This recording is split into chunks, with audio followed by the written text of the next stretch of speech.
Welcome to the Adventure Scripture of the Day Bible Talk. Today I wanted to go a little bit deeper about the main subject of the scripture we read yesterday, and that is betrayal. In Luke 11, verse 42 through 54, it's all about the betrayal, ultimately leading to the betrayal of Jesus. The lawyers, the Pharisees, the scribes, they were betraying everyone. And God's response is, woe to you, to all those who are doing those things.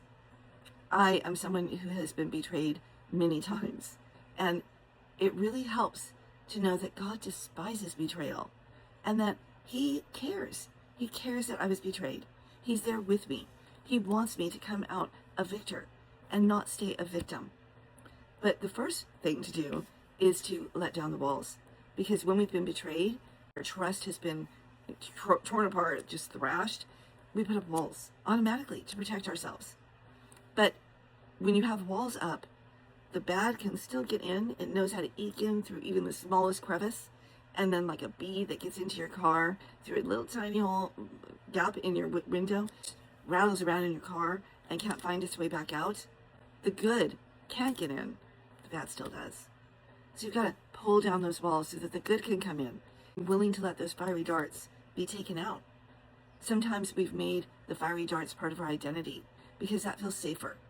So bitterness or anger or hurt becomes part of who we are, and it's hard to let go because who are we without that? And also we're maybe afraid that we'll let the people who hurt us back in if we let down those walls. But God can give us wisdom and teach us boundaries to not do that again, to know how to keep out the bad and let in the good.